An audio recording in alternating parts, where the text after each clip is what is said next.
Hello, good evening, good afternoon. Good afternoon, whatever. Welcome, Venerable Jetsunma. Thank you. Thank you that we have the opportunity to see you, to be with you.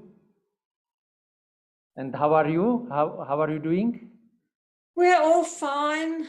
The nuns are in the middle of their midterm exams, so they're all revising very hard. But everybody's fine. Getting ready for Losar, Tibetan New Year on the 3rd of March. So it's going to be a big event, right? Yeah, it's the biggest event of the year, really. I mean, mostly picnics and things. Tibetans love picnics.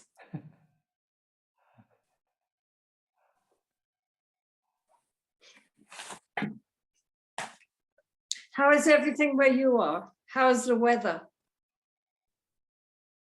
Well, it's spring. See, it seems spring is coming. It's getting warmer and warmer. Good. It's a little early, no? Little early, but we like it actually. I think everybody welcomes this kind of positive, optimistic change of weather towards more warm, more light. It's nice. Yeah, as long as all the buds don't come out and then it gets very cold again. That's the only problem if it starts too early. Anyway, good. I'm glad it's warming up. Yes.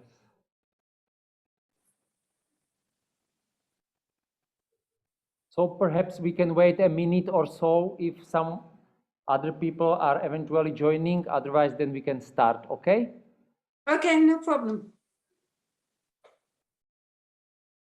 So how is everything with you, more or less, apart from the weather? Hopefully okay for me, but also please other people. I would like also other people to say how they are or what they would like to tell you or whatever. So that is also, they are also included. It's opening up more now? Excuse me? Are things opening up? Yes, regarding the pandemics, yes. Things are more and more opening up and some restrictions and lockdowns are released. And so slowly we are returning to normal. Good. And how is in your place in India? Yeah, they say that the government are going to open up now and with restrictions for tourists. And we also are thinking after Losar and after Losar, the nuns do 1 week of Nyungne. And then after that, we're thinking also to open. We've been closed for 2 years, so it's good, if now we open up and visitors can come again. So we see.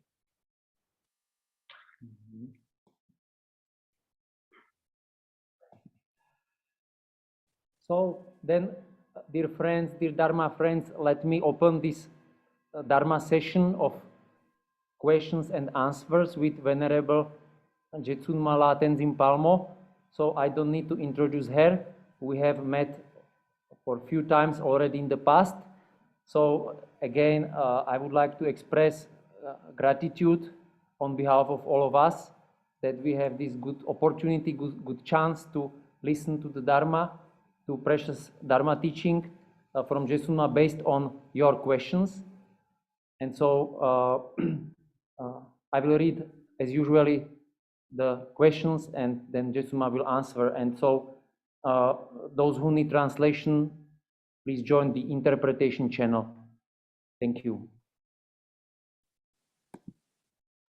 So the first question is a question about the pure realm of Amitabha. It is said that when we reach Devachen, we will not be enlightened immediately, but at the same time, we will not suffer. We will not even be in a state of arhat. It's a little confusing. Could you please tell us more about that? Well, of course, first of all, there's no suffering because one has a body of light. And so there's no sickness, no old age, like with the celestial realms, you know, it's very pleasant. So there is no suffering there. And some people say that the body is androgynous, means it's not male or female. So then there's no sexual problems. So in general, it's very nice. But the difference between that and the celestial realms, the heavenly realms, are that here in Amitabha's Pure Land or Akshobhya's Pure Land or any Buddha's Pure Land, one hears the Dharma. One is in the presence of Amitabha and surrounded by bodhisattvas. So it's not just sensual pleasure. It's everything is focused on understanding and practicing the Dharma. So one gradually awakens. This is not a tantric Pure Land. And in the Mahayana Sutras, it takes a long time to finally become enlightened. And so also even in a Pure Land, it takes time, but all the circumstances are supportive. And in the meantime, at a certain point, one can send out emanations into the various realms in order to be able to benefit beings. One doesn't have to wait till one's fully enlightened to do that, because one's basic motivation is bodhicitta, to attain enlightenment for the sake of others. Then in the meantime, what one can do to help others, one will do. I just want to read this small thing from this gentleman who's the head of the Pure Land School in America. It should be remembered that in all China, Tibet, Korea, Vietnam, Japan, the main practice is Pure Land Buddhism, really. Everyone's praying to go to Amitabha's Pure Land. Even in the Zen schools, they also do what's called the Nembutsu, which means the Namo Amitofo prayer. So he says here, through the Nembutsu, that is invoking the name of Amitabha, practitioners open themselves to the illumination of emptiness, the deep flow of the oneness of reality, and the formless Buddha manifest within each of us as the Buddha of boundless compassion. So this mantra, Namo Amida Butsu, embodies both the bodhisattva vow of universal liberation and the Buddha's fully realized awakening. So the Pure Lands are an emanation, a projection of the mind of the Buddhas. So this is why it is the most fulfilling way in Mahayana to be sure not to fall back downwards. You know, because if we get reborn back in the human realm, as we have seen, you know, you might be quite high in your last life, but you can still go down. And it's very hard to really, really benefit beings if you yourself don't really know what you're doing. You know, if you have what we call here, he's calling it the foolish being filled with blind passions. So then we entrust ourselves to the awakening into infinite light. So the point is that there, one cannot go downwards. One can only go upwards. And therefore it's the safest place to get reborn. That's the idea.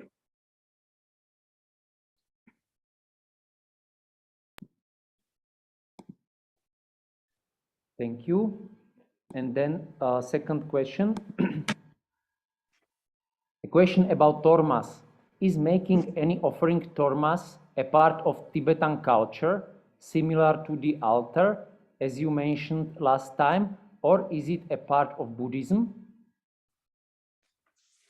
Well, I mean, of course, the form that the tormas may take with made of tsampa, of roasted barley flour with butter ornaments, right? I mean, that definitely is Tibetan culture. I mean, they didn't have roasted barley in India, and those butter ornaments would melt in 2 seconds. in the Indian climate. So definitely that is something which was indigenous to the Tibetans.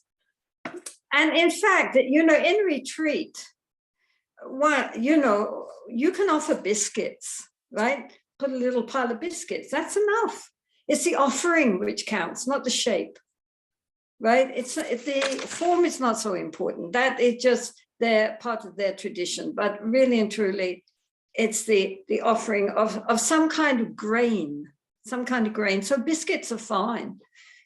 I mean, you can get little round biscuits and just pile them up, you know, but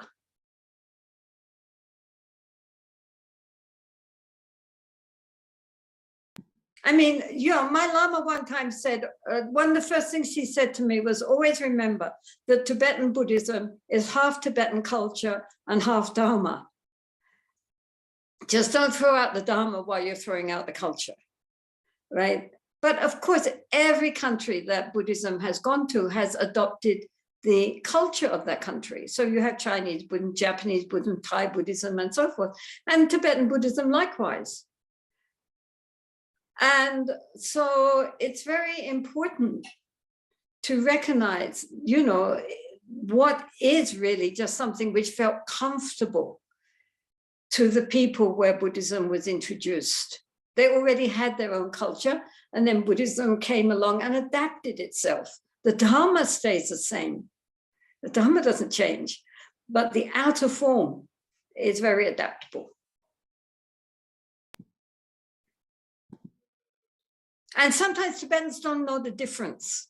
So they make a lot of fuss about something which really is just Tibetan culture, not Dharma at all. But because that's something which they identify with. So they think it's very, very important. They don't understand it's just the way the Tibetans did it. It's not the way all Buddhists do it. Yeah, sorry, go on. Thank you. To be, why is the perfect shape of Torma so important?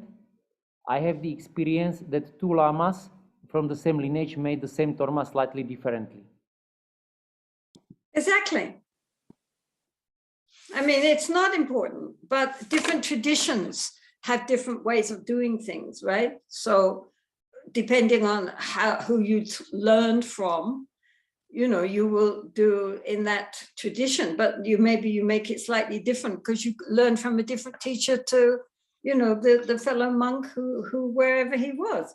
So, I mean, yeah, I mean, I think it's very important to recognize that it's very nice to carry on their culture for them, but really that is nothing to do with actual, you know, practice of Buddhism. These tormas are just offerings and receptacles for the deity to manifest.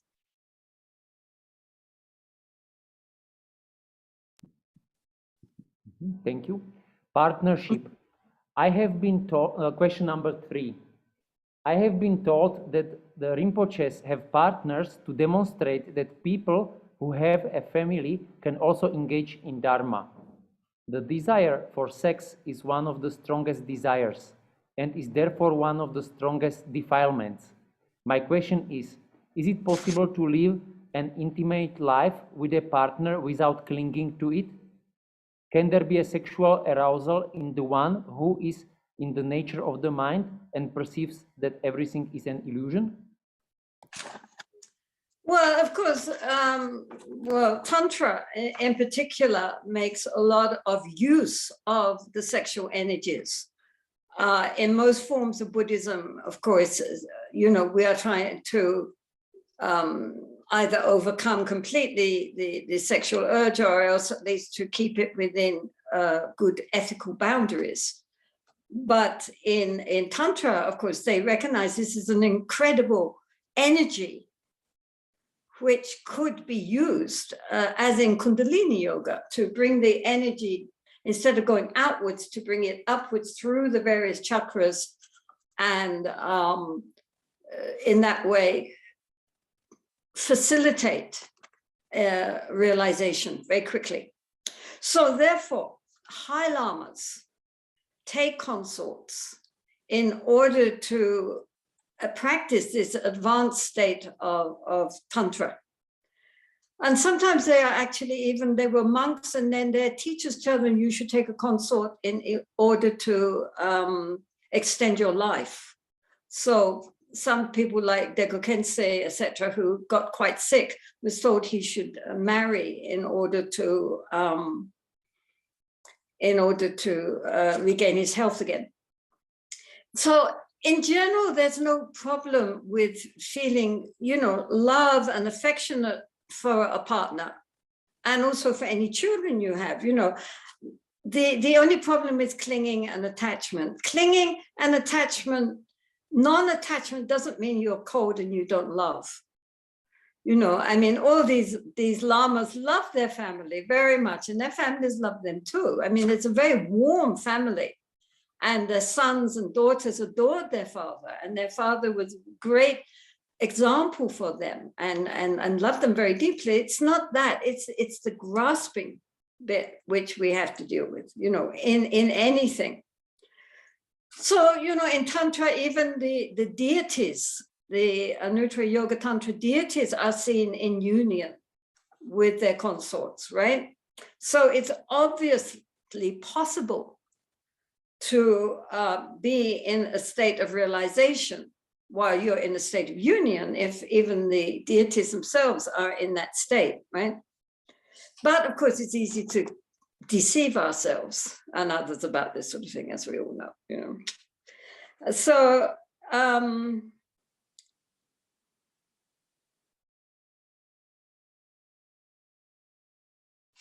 yeah, unless you are really very well trained in this sort of thing, genuinely well trained, I think it's good not to try to kid yourself that you're a great tantric yogi just because you have sex. But so I think for everybody, it's very important, first of all, to have very ethical sex, which does not cause any harm to anybody, and best of all within marriage, and staying faithful within that, and just not worrying too much about it. The problem is only the grasping mind.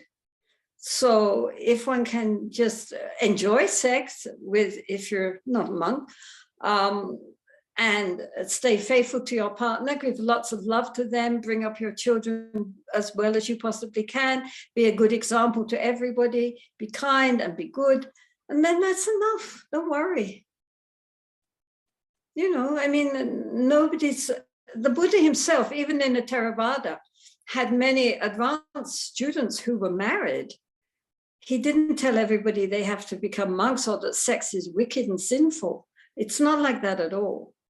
Sex is perfectly natural. Unless you're a monk and vow to celibacy within the family, then that is a perfectly natural thing. And there's nothing wrong with it at all, provided it's not exploitive in any way, doesn't harm anybody, and is done with genuine love and affection, as an expression of love and affection. Then that's okay, no problem.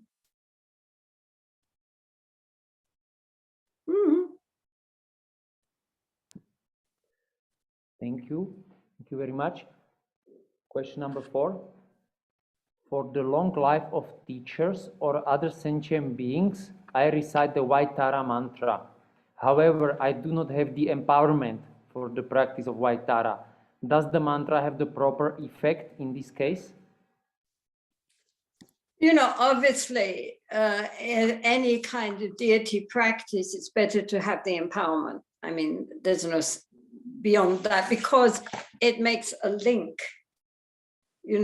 all the way back to the original guru who created that particular practice. So, of course, it's very, very best. And then you're introduced like to Tara, and Tara, please meet so-and-so, and everybody shakes hands, and now you're all friends. So it's definitely better to have the empowerment. But in the meantime, if one's intentions are pure, then the blessing is still there. We shouldn't think there's no blessing unless one has empowerment. I mean, really, if from your heart you have pure devotion to Tara, she's there, right? Because Tara represents our true nature. So it's only that the empowerment points out the nature, but whether it's pointed out or not, it's still there. So you shouldn't worry about that. But anyway, just for the sake of it, I will repeat the Tara mantra, the white Tara mantra 3 times, and they can regard that as the lung or the oral transmission, okay? So I would just repeat the mantra 3 times. Om tare tutare ture mama ayo punya jnana pushtin kuru swaha. Om tare tutare ture mama ayo punya jnana pushtin kuru swaha. Om tare tutare ture mama ayo punya jnana pushtin kuru soha. Okay, so that's the lung. It just is, I got it from somebody who got it from somebody who got it from somebody all the way back to Tara. So in that, it gives you permission to say it at least. And the important thing is the devotion. If you have devotion, she's there right with you, right standing there in front of you. No worries.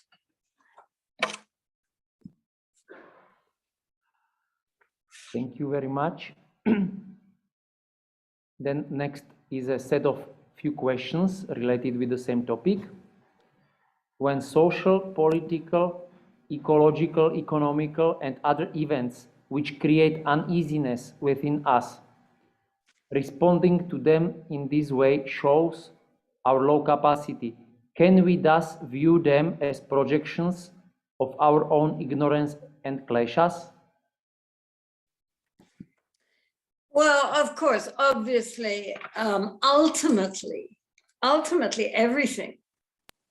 everything is a projection of our own ignorance and kleshas, right? Nonetheless, there is relative truth and ultimate truth. You know, on an ultimate level, a rock, right, is an empty projection. It's just pure energy and space. But on a relative level, if we throw it at you, you'll bruise, right? And it might even kill us. So, you know, we shouldn't say just, oh, it's all an illusion, as if therefore it doesn't exist. It is an illusion insofar as how we perceive it through our senses is not actually how things really exist. But nonetheless, for us, on the level we are at, that's how they seem to exist. And that's how we have to relate to things, as well as from I mean, just going around saying everything is empty, empty, and you walk into the road and get hit by a car. Well, yes, you know, maybe this life is completely empty because you've just lost it, right?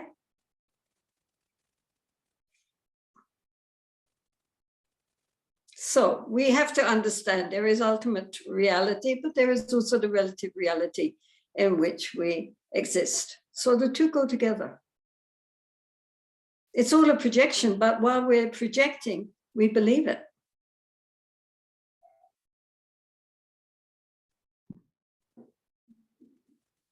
If, then continuation of the question, if outside events appear in the mind too often, is it a state of weak attention, weak mindfulness towards our inner environment, state of being too focused on concepts?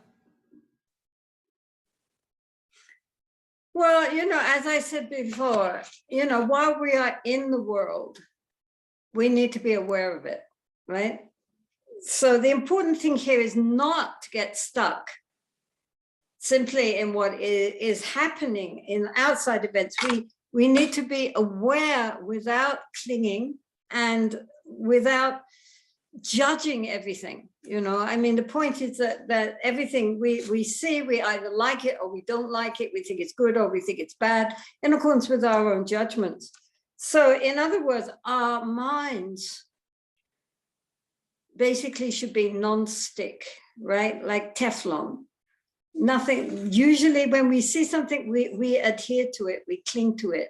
So what we need is a mind which it's the thoughts and feelings, they pass by, but they don't leave behind any residue.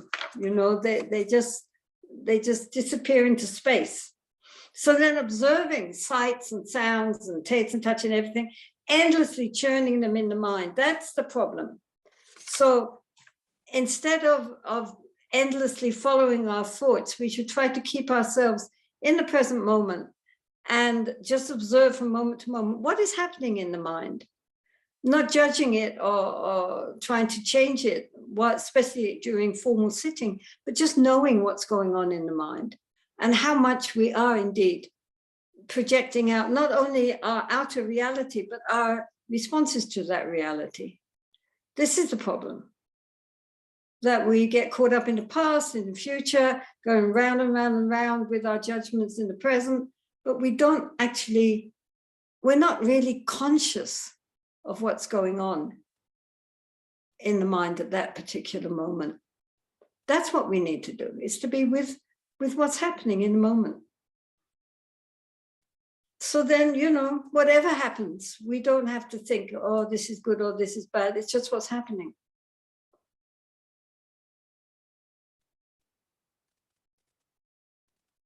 Huh? Mm-hmm. Can these states of mind lead a Buddhist person towards engaged Buddhism or even radical Buddhism? Yeah, I mean, many high lamas and many high masters are very active. I mean, even while they remain mindful and ungrasping, I mean, you think of Thich Nhat Hanh, for example, or Gosananda, or the Dalai Lama, or any of these people, they're very active. And even the Buddha himself, I mean, he spent 45 years after his enlightenment wandering around Northeast India, teaching everybody he met and organizing his Sangha and, you know, creating the whole Dharma feast, which we're still, you know, eating today. You know, he wasn't just sitting there spaced out going, oh, you know, I mean, he was a very active guy. My own Lama, Kampa Rinpoche, he also, when he left Tibet, he had all these lay people as well, monastery, and he settled them all. They all built houses. He trained everybody. He was an artist. He trained everybody painting, wood carving, weaving carpets. I mean, everybody was very active, and he was running all over the place, but he was completely centered. I mean, he was the most totally present person you could meet. But he did, you know, he had tremendous social outreach. So many of the great masters have, you know, they have to build their monasteries, train the monks, teach the people, and nowadays wander all around the world, you know, creating Dharma centers. And you know, also many of them have started social projects and encouraged their students to engage in various social projects, going out into villages, helping the people, starting schools, starting hospitals. Oh, yeah. I mean, you know, there's no reason.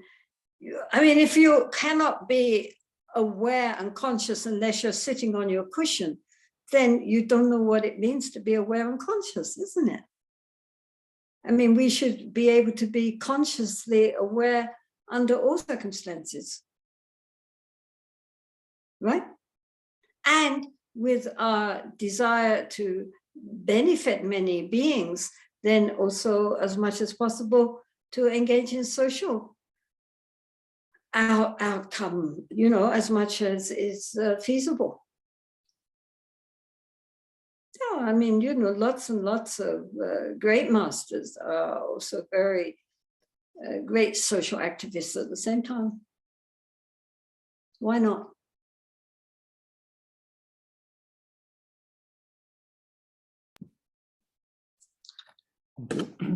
Can this be the lack of understanding that there is first a need to be stable in meditation practice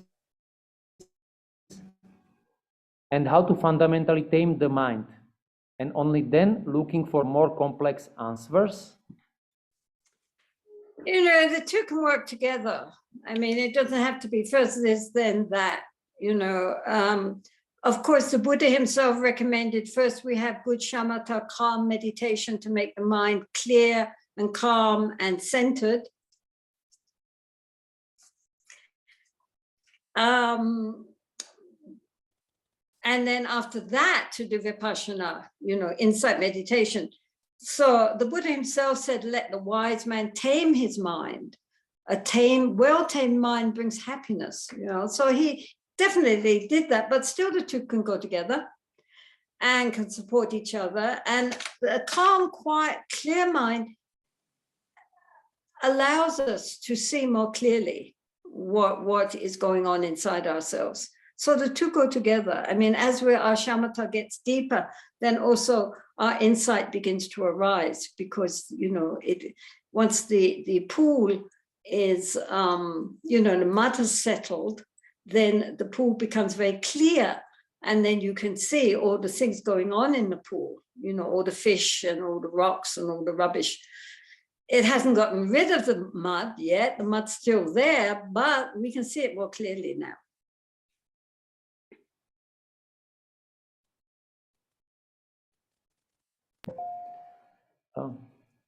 And the last question from this set is, can such kind of overthinking in this direction be a sign of lack in meditation practice? Does it indicate the need to sit more? Well, obviously, if we're endlessly caught up in thinking, then obviously we need to learn how to bring the mind into the present, how to relax, and how to be aware of the mind. The thoughts are not the problem. I think it's very important to recognize the thoughts are not the problem. Our lack of awareness of the thoughts is the problem.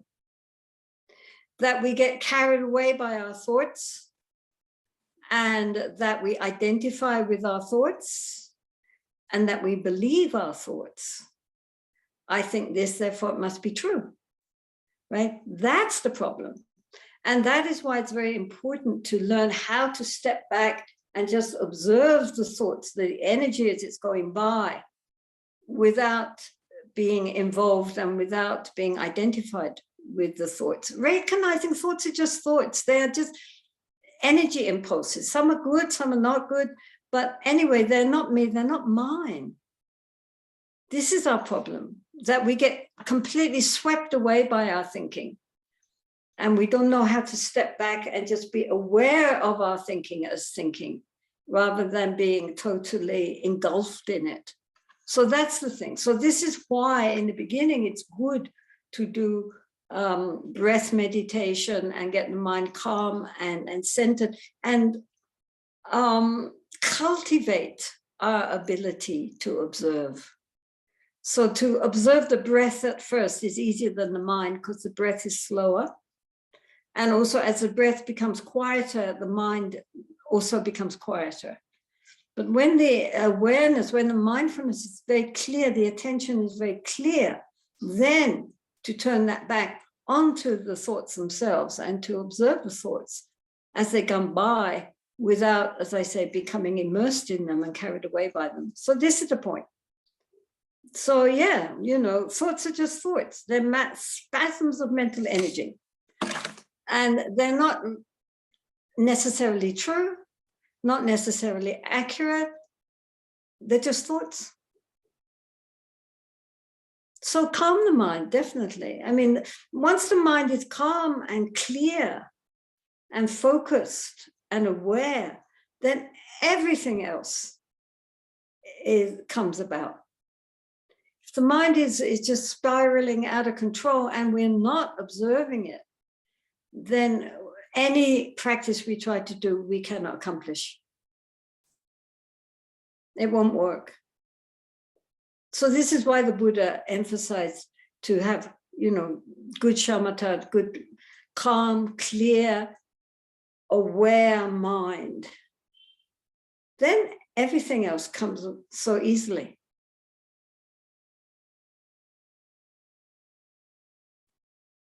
And in this day and age, when everything outside is so frenetic, it's more and more important to have an inner poise, inner presence.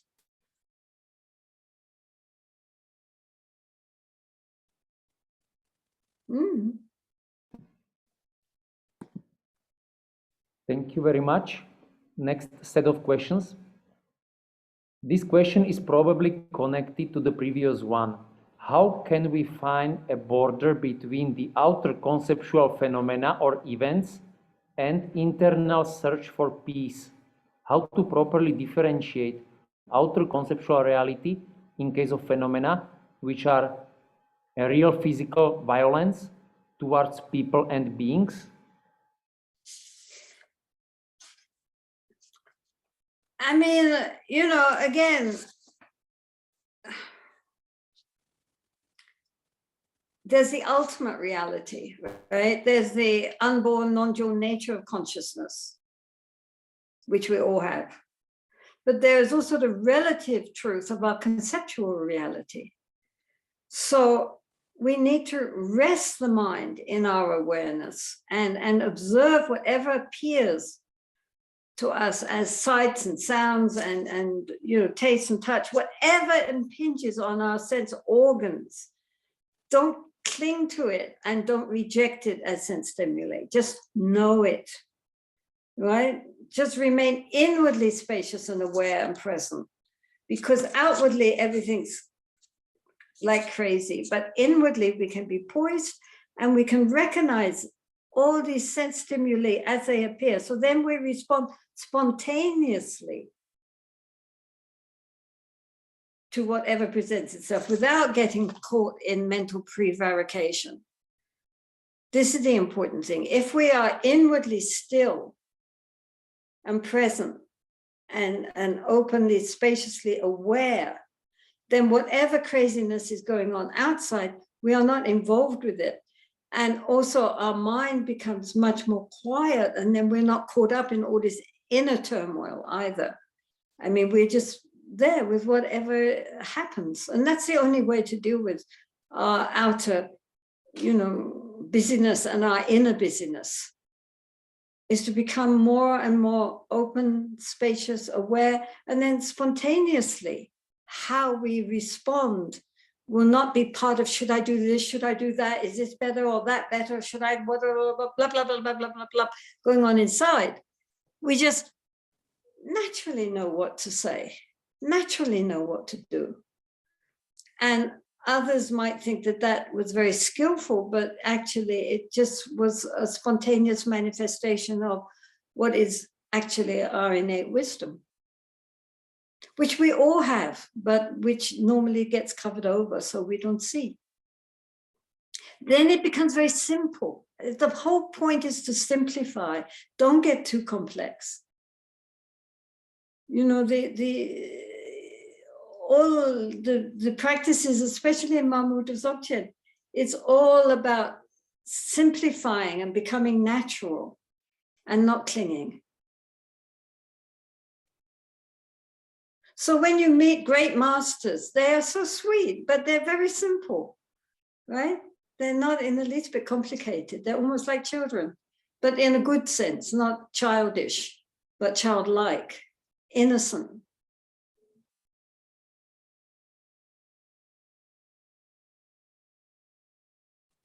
So keep it simple. You know, people, you're all, no. Just leave it very, very, very, very natural. Don't try to change. Just be natural. Just be true.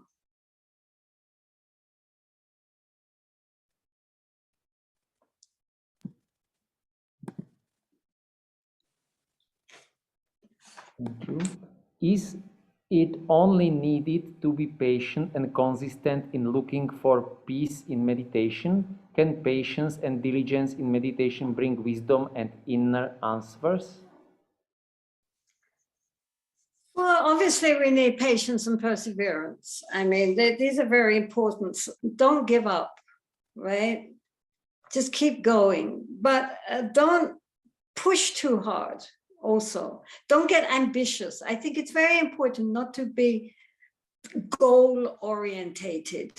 What am I getting out of this? How am I doing? Am I doing it right? When will I achieve something?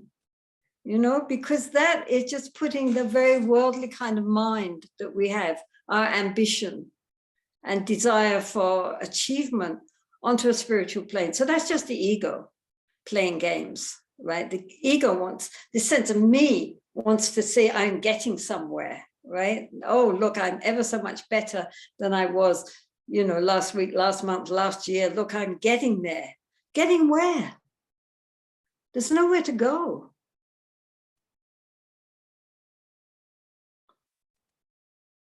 I mean, forget about enlightenment. Just in the moment, be here now, as they say. I mean, that's it. I mean, really try to not think, am I doing it right? Is this good? What am I getting out of this? When am I going to arrive? Right? It's not like that.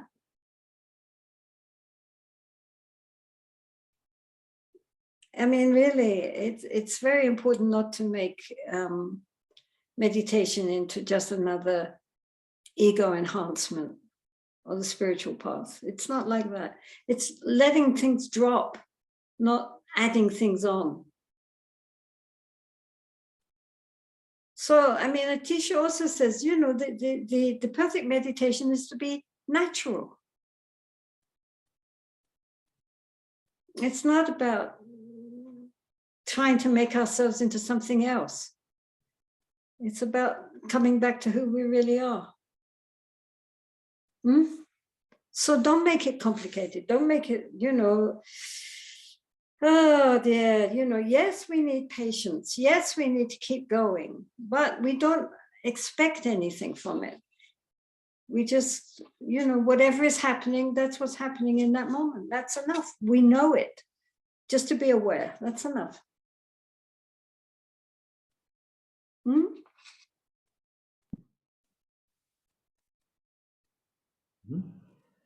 Thank you. Yeah, I mean, really, don't try to get anything. Don't even try to be calm and peaceful. Don't try to get anything, and don't practice with hope and fear. Right? Just practice, and then whatever comes up, that's what comes up, and that's fine. You know, one day the mind is quiet, and we think, "Oh, that's nice. Now I'm getting it." Next time, it's completely crazy, monkey mind. It's all the same. It's just if we are conscious and aware and present and accepting, that's enough. Doesn't matter.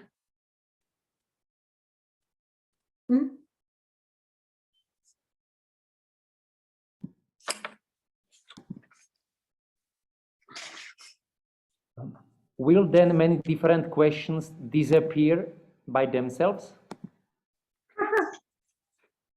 Well, that depends on the questions, right? But the mind has its own wisdom. If only we would give it a space and allow the mind, the deeper mind, to speak, you know, so to cultivate an inner silence, then we can hear our own wisdom. I mean, our true nature knows, but we're just so busy going blah, blah, blah, blah, blah, blah, blah, that we don't hear it. But if we just quietly learn how to relax and be aware and conscious of itself, the mind knows, yes. So yes, it can answer those questions, the deeper questions. But we have to give it space, and we have to give silence and listen.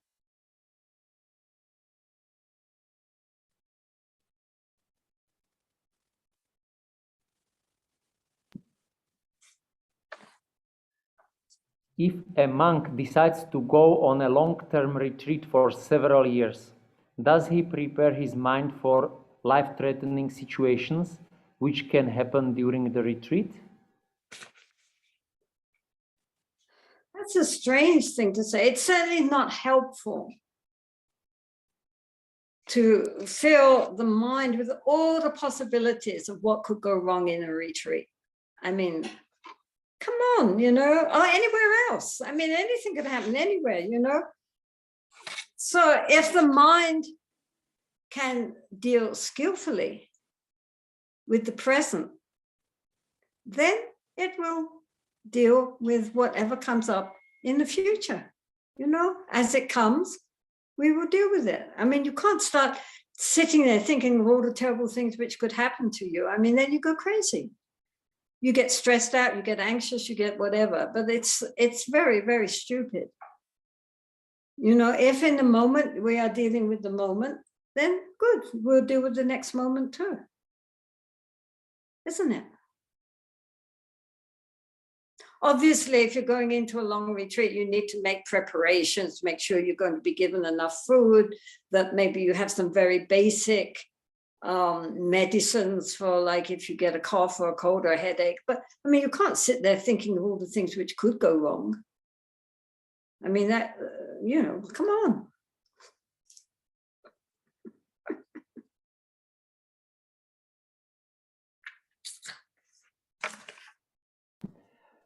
Or can he be in the present moment, here and now, to the extent that he doesn't have this kind of thought anymore because he has developed meditative skills to a high extent and knows how to control his mind, and thus is beyond concepts about the risks and fear of losing life?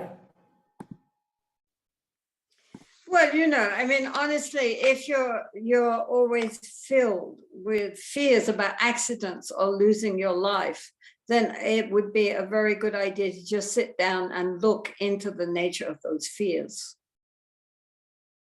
You know, why is this kind of mind coming up? What's the root of these thoughts? You know, where is it? So this is not just about being in retreat. I mean, this is our basic attitude to life, you know. It's an anxiety that needs to be investigated, right, and transformed. I mean, honestly, if we are always worrying about what could happen to us, you could walk out of the door and be hit by a car. I mean, so then you don't go out the door, because who knows, you know, you might walk down the street and get mugged. Well, then better not walk down the street. I mean, you can't lead life like that. Right? We have to just assume that probably you won't be hit by a car, probably you won't be mugged. And if you are, you'll deal with it when it happens. In the meantime, it hasn't happened, so why are we worrying? Right? I mean, people who are caught up in anxiety, especially about the future, they should look into the nature of that anxiety, not for the future, but right in this moment. Where are these feelings coming from? What is this fear? Listen to the fear. What is it telling you about the state of your consciousness?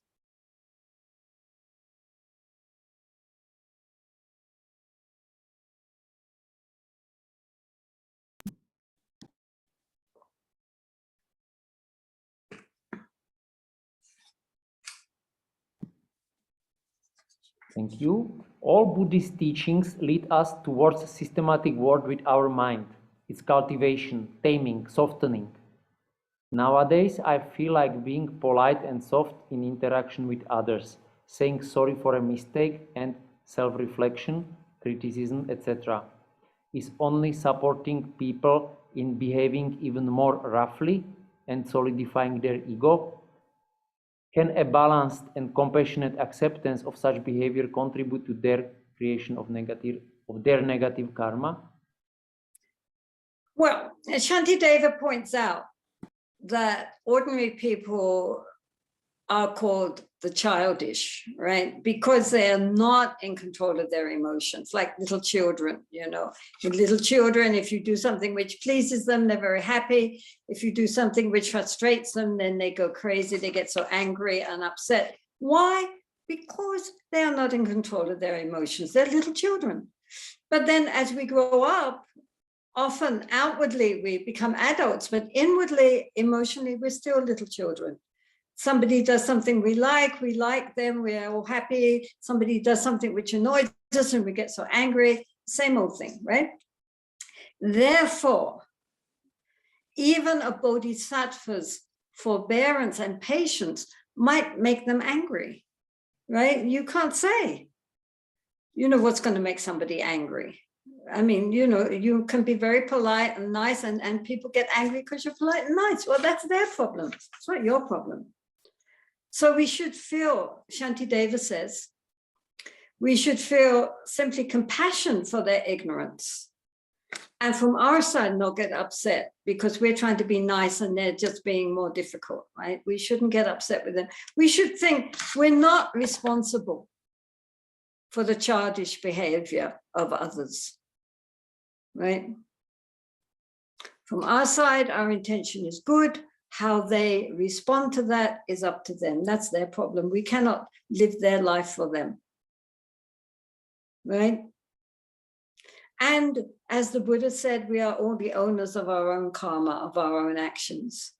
So if we do something which will hurt someone and they retaliate, that's one thing. But if from our side, our intention is very pure, then how they respond is their problem. It's not our problem. We just have compassion for their inability to, you know, deal with life in a sane manner, in an adult manner. People are very childish.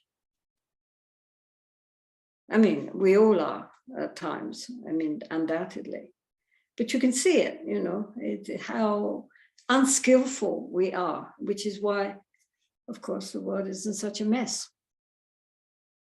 But we're not responsible for that. You know, if from our side, our intention and our actions were kind and good, if people respond unskillfully, we are not responsible for that.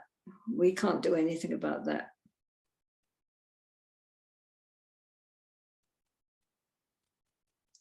So that's the way it is, you know, people are the way people are, you know, we cannot, I mean, even the Buddha, people would criticize the Buddha and say bad things about him. And, you know, the Buddha said, well, if you offer someone a gift, if someone offers you a gift and you don't accept it, to whom does the gift belong? And they said, well, to the person that gave it. And he said, okay, I don't accept your insults and your slander. So it's yours, right? So if we don't accept other people's bad behavior, who does it belong to?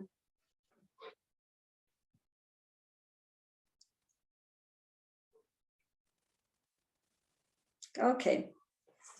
Mm-hmm. Okay. Death is strongly tabooed in our culture. We are in situations in which family and doctors are trying to keep a very sick, inert person alive for as long as they can. Such people are kept alive in a kind of vegetative condition. If a person in this state rejects, for example, to eat, should his closest ones respect it or try to support him to eat and overcome his dislike?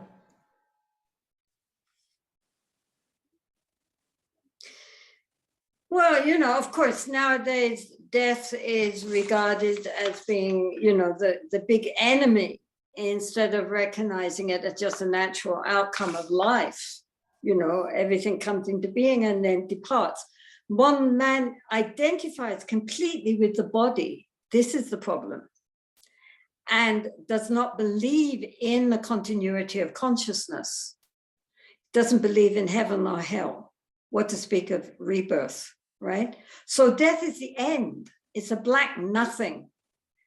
So instead of seeing it as a gateway into a new existence, and probably much better than this one if one is sick and dying, right? Instead of that, the people are taught that that's the end. So therefore you've got to keep that person going for as long as possible so they don't end, because the end is the worst thing it could happen. This is why, you know, psychically, it's very difficult for people nowadays to face death. They don't believe anymore in that you're leaving behind the body, which is just the guest house, but the consciousness goes on. I mean, you know, and if you've been very sick and ill, what a relief to be free from this difficult body, you know? I mean, actually, it's a time of rejoicing, not of feeling sad. So therefore, it's good if the family could accept that it's the right time for the loved one to depart. I mean, they can wish them well, say that they love them, you know, but it's good to go now. Now go towards the light. That's fine. We love you. You can go. It's best you go. So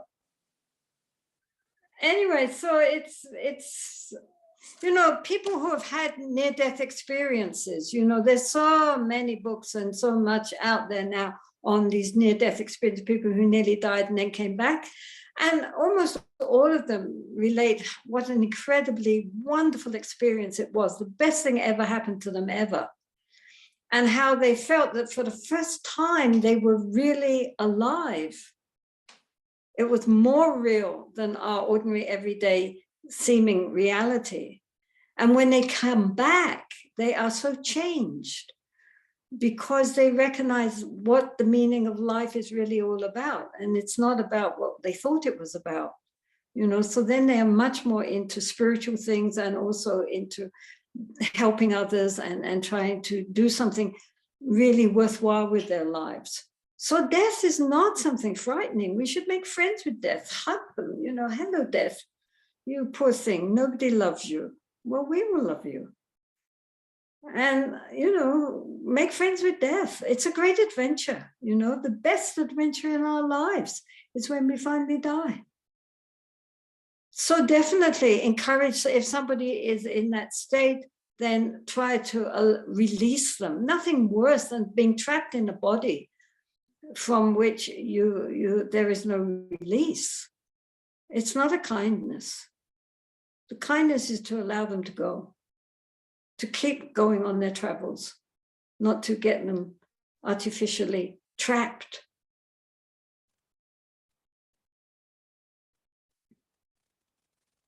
Death is very exciting, actually. I don't know why people are so worried about it.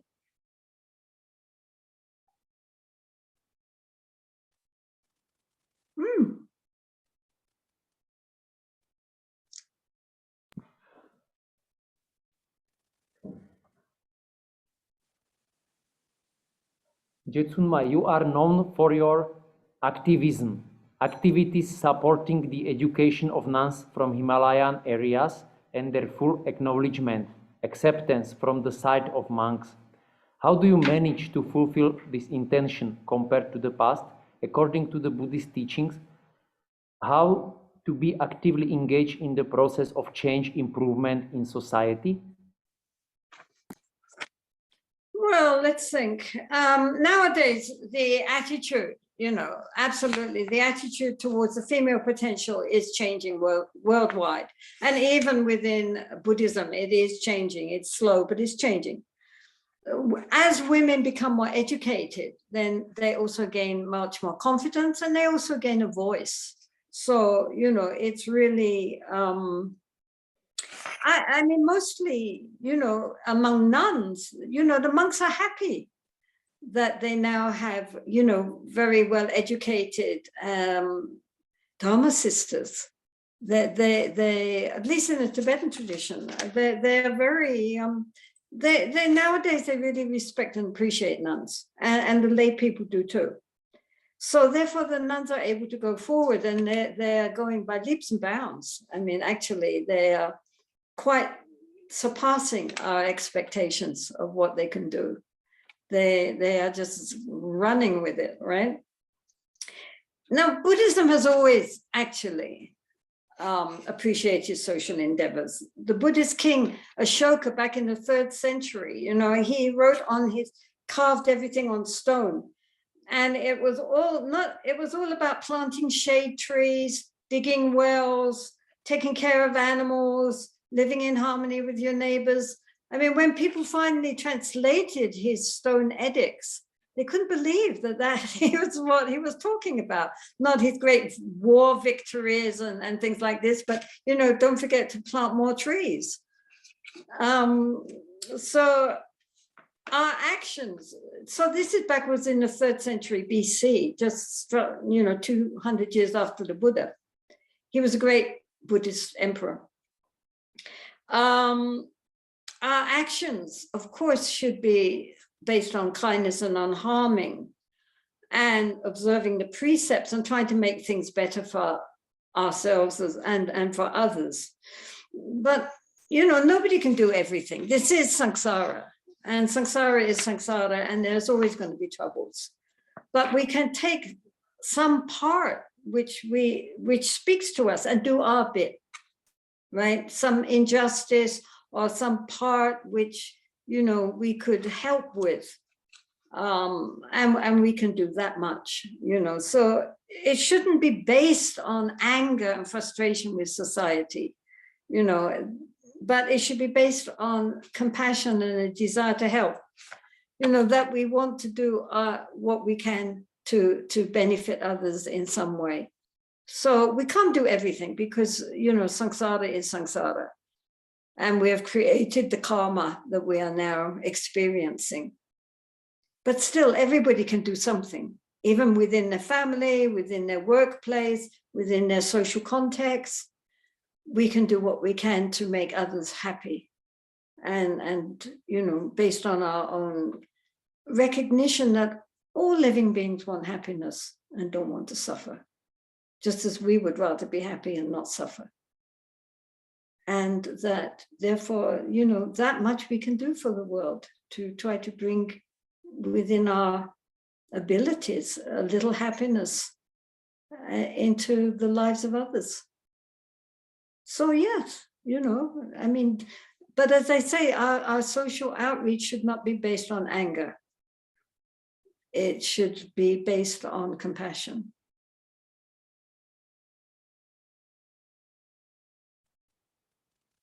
I mean, people can always get angry about social injustices, but there's always something to be angry about. And that just creates more aggression on the other side. It doesn't solve the problem. We're much more powerful if our motivation is based on wisdom and compassion.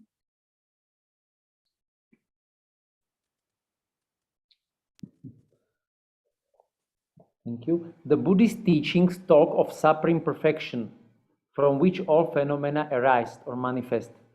It's only the human mind that categorizes them with a vast array of judgments. A conscious evil doing that harms others belongs here too. How to include this phenomena into the central idea of love and compassion?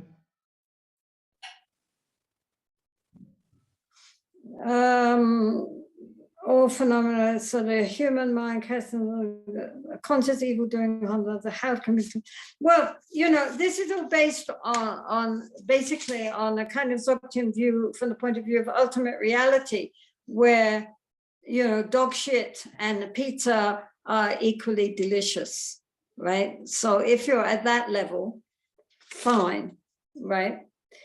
The essence of our negative emotions, such as anger and lust, is a very powerful energy wisdom. This is the basis of Tantra, that it's not just a matter of something purely negative. The essential nature is something very powerful, very energetic, but it's got distorted and becomes our negative emotions, our kleshas. But in its essential nature, it is pure wisdom. So this is the thing. In its essential nature, it's pure. All our negative emotions, right? So that's why also the kleshas, the negative emotions like anger and lust and jealousy are also included in the mandala. They are also there because you know, we all have Buddha nature. And all these kleshas are just covering our Buddha nature, but they're not part of the Buddha nature, right? They're the storm clouds in the clear sky. So I have here a quote which says, primordial goodness goes beyond conventional notions of good and bad. It lies much deeper than conditional personality, and which is always a mixture of positive and negative, our ordinary negative. Evil and destructive behavior is the result of people failing to recognize the fundamental goodness of their essential nature. So these negative things are just a distorted expression of our true nature. So therefore we should, from the point of relative or conventional truth, where we all are, which is now, right? There is certainly good and evil. I mean, we're not saying good and evil don't exist. On the conventional level, there is good and evil, and there are the karmic results of good and evil, right? You know, right? So they're the karmic results of our actions of body, speech, and mind, depending on the roots of our good and bad. The Buddha said that karma is intention. So if it comes from a destructive root like anger and greed and so forth, then it will have negative results. If it is from a positive thing like kindness and loving kindness and compassion, etc., it will have a wholesome root. So from a conventional point of view in which we are living and experiencing things based on our ego, as long as we believe in me, there will always be karma. Then we should be very careful about our ethical conduct, and we shouldn't kid ourselves into thinking we're beyond all of the societal inhibitions. We should really look very clearly at what is going on in our mind. And if there is negative roots there, then we should transform them. But on an ultimate level, those negative roots are just the expression of our wisdom mind. So if we're really living on an ultimate level, great, but that means you can eat dog shit and be happy. Yummy.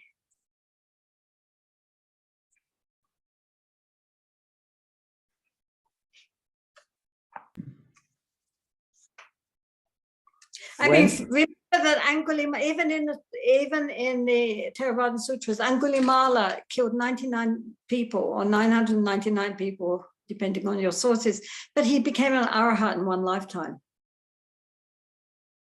right? So as soon as he gained genuine ultimate realization, the karma just fell apart away, even though he had killed so many people. It's the ego which is holding it.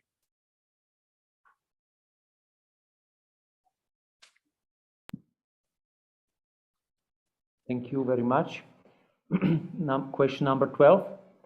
When I feel tired, should I sit and make the mind deal with it? Or is it better to rest for a while before the sitting session? Well, I would say just rest. You know, there's no point in pushing the mind and the body if you're too tired. So rest for a short while. And when you feel a bit revived, then continue. I mean, he goes on about being tired, you know, and it sounds to me like maybe he just needs a good rest. Maybe he's not getting enough sleep, right? I mean, it's important to get enough rest for your body and the mind. Otherwise, you're always, you know, below par. And then you have to push yourself, which is not a good thing to do. So I would say first he should examine, or she should examine, whether or not she's getting sufficient sleep.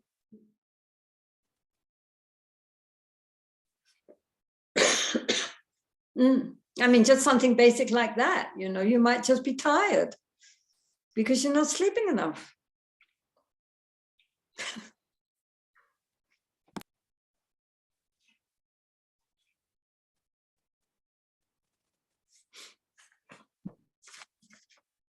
Okay.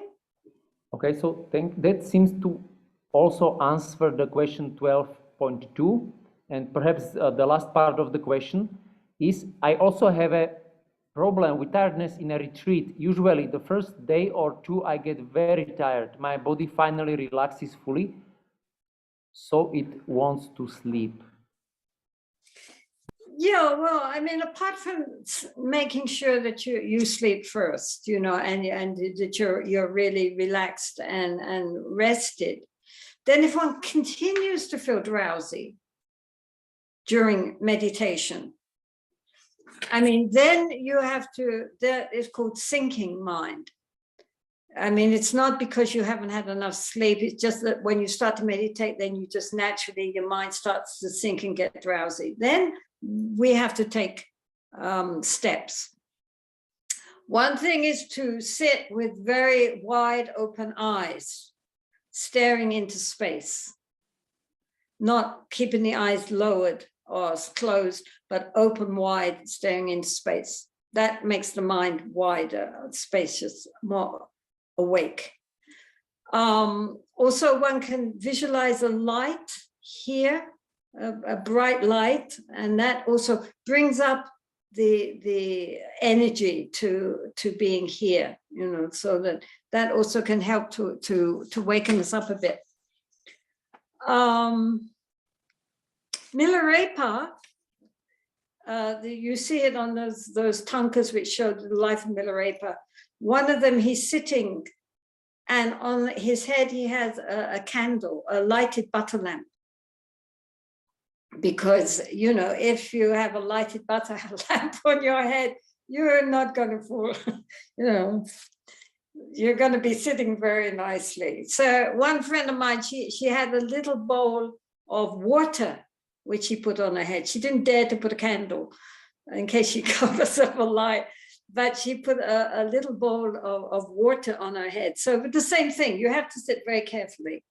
Because if you start to doze, then boom. Somebody else, a meditation teacher, meditated on the edge of a well, right? So he was sitting on the wall of a well, a deep well, to meditate. And again, that, you know, causes you to be very conscious. You know, you're not going to fall asleep if you're sitting on the edge of a well.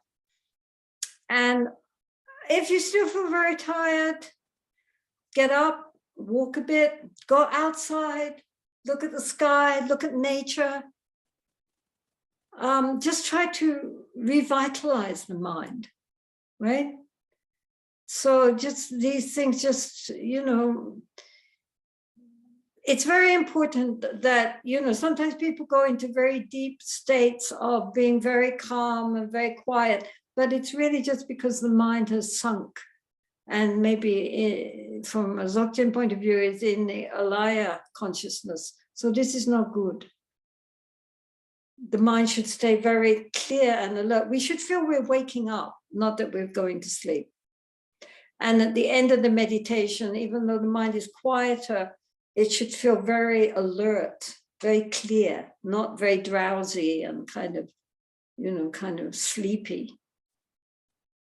So anything that you can think of to make the mind more alert and you know, sometimes in Dzogchen they shout "Bang!" and fall back, right? And that, you know, wakes you up if nothing else does, right? Get the mind alert, awake. Don't fall asleep.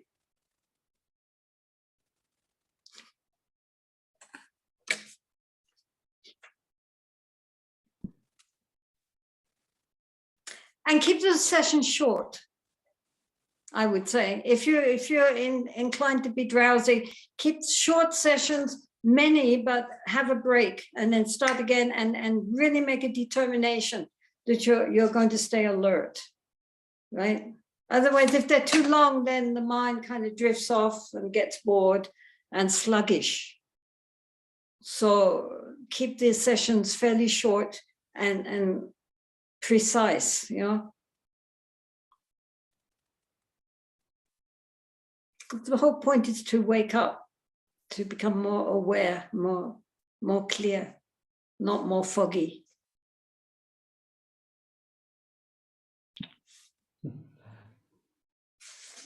How can we talk to children about death and impermanence in a soft way? And what if we are among people that consider it a taboo?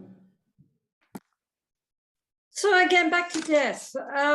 You know, children can experience death with their pets, with animals, because animals don't live that long, and often animals die. So explain to the children that, we are all on a journey, and eventually we have to leave and start again somewhere else. It's all part of the journey. Explain to them that everything is changing all the time. Look at the river, how the river is endlessly flowing and it's changing moment to moment. And say to the children, look, you're getting bigger moment to moment. Everything's changing. Look at the photos of you, how you looked last year or the year before, how little you were. Now you've gotten so much bigger and you've completely changed. Everything's changing, It's natural to be born. It's natural to live for a while, and then it's natural to depart, which we call dying. But it's all very natural. You shouldn't hide these things from children, really. It's a gateway to another life. So actually, it's a great adventure. We shouldn't think of it as something fearful. We learn to think of something fearful. I was brought up as a spiritualist. So therefore, every week we had seances in our house and dealt with people who had died before us, etc. So from a very early childhood, I was very used to the idea of spirits all around us and people dying and then carrying on into new kind of lives. So as a result, I grew up without any fear of death, because in our house, we talked about death all the time and what was going to happen next and so forth. It wasn't a fearful subject. We are taught to be fearful. It doesn't mean that we naturally have to be fearful. I'm not fearful because I wasn't brought up being fearful. Death was an everyday, topic of conversation. It wasn't anything frightening. So we should use this time, tell the children to use the time while we're here on earth to be kind to ourselves, kind to others. And because all living beings want happiness, they want happiness. All living beings want happiness, not just humans, but animals and insects. All beings want happiness and don't want to suffer. So, and also we should understand we cannot hold on to people forever. We cannot hold on to possessions forever. We have them for a short time, then we have to let them go, right? So it's nothing to be afraid of. Death is not something to be afraid of. It's a new beginning. And so if, for example, the animals die or something, then you can bury them, can say some prayers and wish that they should have a happy rebirth and so forth, and give them a positive idea of what happens next. Don't frighten them. If you don't frighten them, they won't be frightened. And that's a great gift, not to have a fear of death.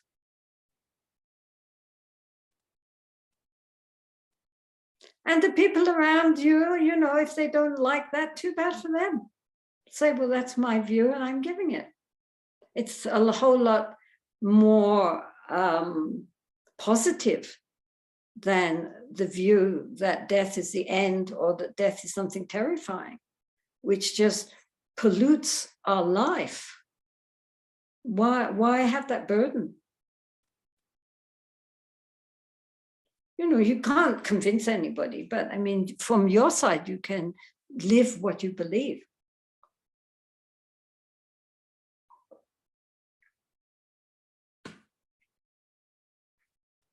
Sometimes if you get people talking about birth, death, and rebirth, it's quite interesting because they start coming out with all sorts of things. People who never talk about this sort of thing. Maybe if you start the conversation, it opens up. When I was working in the West, I found that people, in the office and elsewhere, they were the ones who wanted to talk about these sort of things. Because normally they would never speak about it, but now suddenly they felt it gave them permission. Especially knowing as a Buddhist you believe in rebirth, then they start telling you about all the places they thought they had been in their last life. I've always been very drawn to Scotland. I think in my last life, I must have been Scottish. Now, that's funny you said that, because I felt that when I went to Greece. I felt an immediate sense of of recognition. Do you think I could have been a Greek last life? I mean, and everybody suddenly started giving their ideas of where they're going to be. And I said, well, it doesn't matter where you were last life. How are you using this life for where you're going to go next? Oh, yes, that's the point, right? And it opens it up.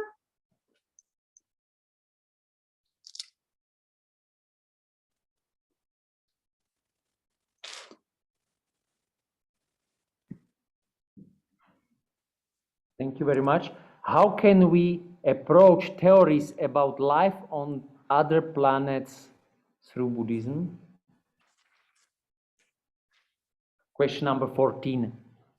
Yeah, I'm getting that. You know, Buddhism has always taught that the universe is infinite.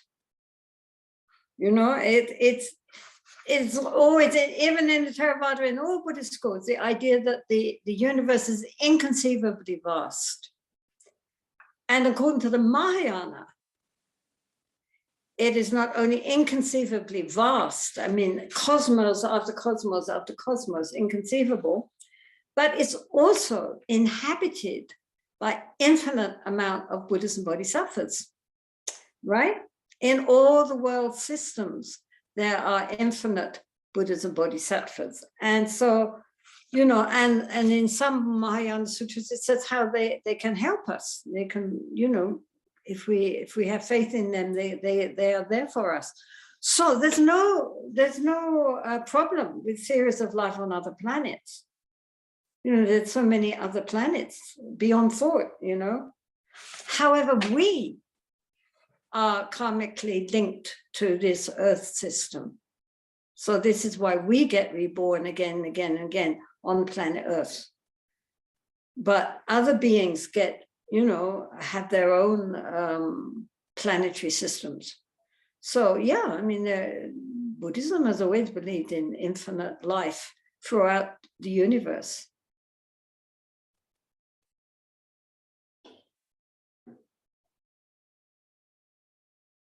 Probably more intelligent, we hope.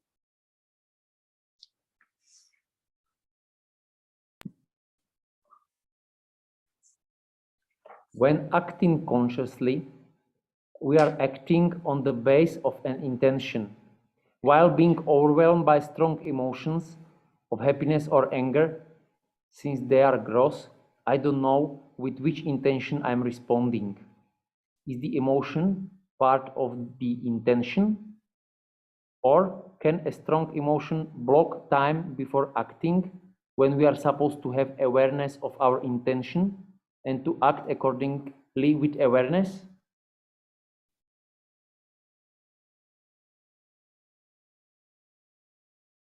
Because it seems to be a complex question with many parts, so perhaps just the first part, or I don't know if it is clear to you. I mean, you know, so many of these questions are so complicated. I mean, really just make things more simple. You know, most people actually are completely unaware of the intentions when they act, right? This is why we are instructed to become more aware, because we are not aware. You know, we do something, and often we tell ourselves, this is my intention. But actually, it's not the real underlying emotion, which may be based on something quite negative, but we always, you know, try to tell ourselves it was a good intention. And it may have been a good intention, it may not have been a good intention. We don't always see. But don't get caught up on trying to discover the real motivation, because then we just trip ourselves up the whole time. You know, oh, is this the right motivation? Was that really this? Was it really that? You know, strong emotions, you know, influence us and even become the intention. So that's why we have to be conscious the whole time during, you know, just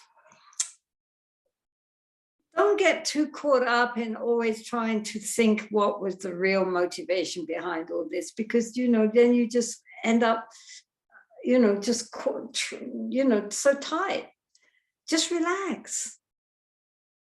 And as we become more aware, as we become more conscious, then our true motivation begins to emerge. And also we are not swept away by all these strong emotions. We can see the emotions, we can recognize the emotions. We're not swept away. That's the whole point of being aware. And there's also the point of learning how to be aware during formal sitting, so that we get those awareness muscles strong, so that when we need them, they're there, you know. We are now able to be strong in the midst of all these whirling emotions. And we can see very clearly what's going on in the mind. So it's good to learn how to be aware and clear during times when we are not emotionally involved, so that we get the practice to be able to deal with it when we have more strong emotions coming up. Do you understand? I mean, you know, we start from something simple, like sitting in meditation and practicing being aware. And gradually that gives us the ability, the strength to be able to maintain awareness under all circumstances. I'm not worried, you know, I mean, just if we have very strong negative emotions, to recognize that and then, you know, deal with it in whatever way we've been taught how to deal with negative emotions. I mean, otherwise you just get yourself all in, you know, just relax and just look at the mind. I mean, even the, you know, Milarepa, the Buddha, Guru Rinpoche, Atisha, everybody said the essence of the practice is to observe the mind. So that's what we need to do, is learn how to recognize whatever is coming up as it's coming up, and then we can deal with it intelligently instead of being swept along.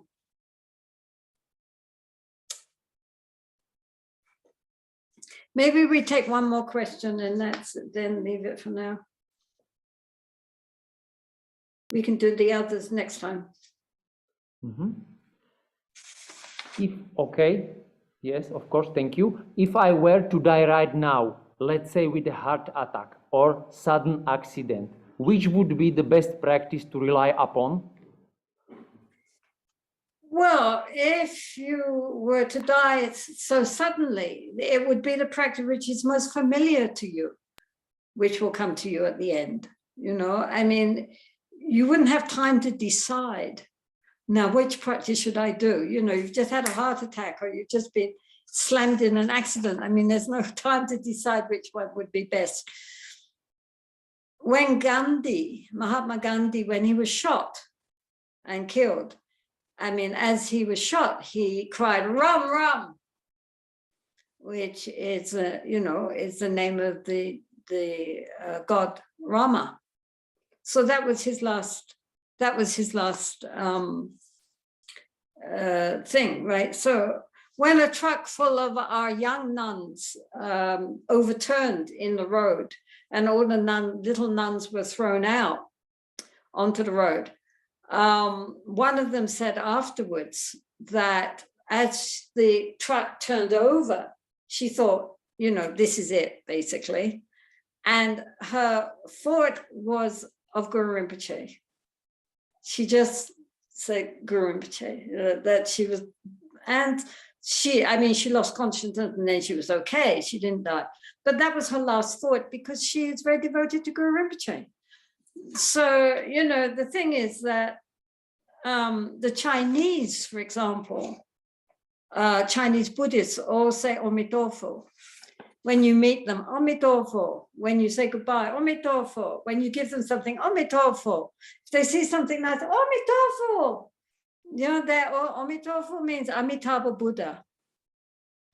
And so they say it continually, so that should something happen suddenly, their last thought will be Omitofo. And then Amitabha will come, right? So this is the point. that you know, that you should you know, you should keep, I mean, like the Tibetans say, Om Mani Padme Hum, Mani Padme Hum, Mani Padme Hum. They're thinking the Chenrezig.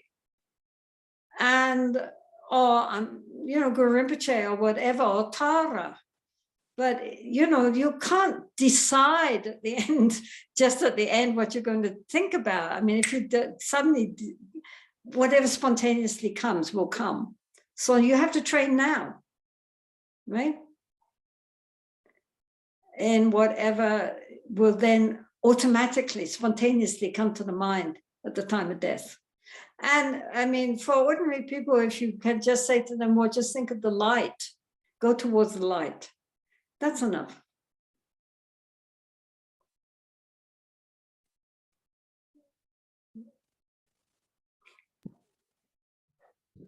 So, dear Jetsunma, thank you so very much for your kind answers and for our time that we have had together. And so we are very grateful. We hope there will be a chance or occasion to continue our session, perhaps in the future. So again, perhaps on behalf of all of us, thank you so very much. And we wish you all the best and good luck. And may everything goes well for you and for your nunnery in India. And thank you once again. Well, thank you, Lucas, and thank all of you. And really, I wish all of you the very, very, very best for this coming year of the water tiger. May it be very auspicious for you and for the whole world at this time. And it seems that in March, everything is going to be more open up. So that is indeed the new year coming. And so may all be well for everybody. So I hope to see you again at some point. We will see in the future. You can save these questions which we haven't dealt with. Mm-hmm. Okay. And okay.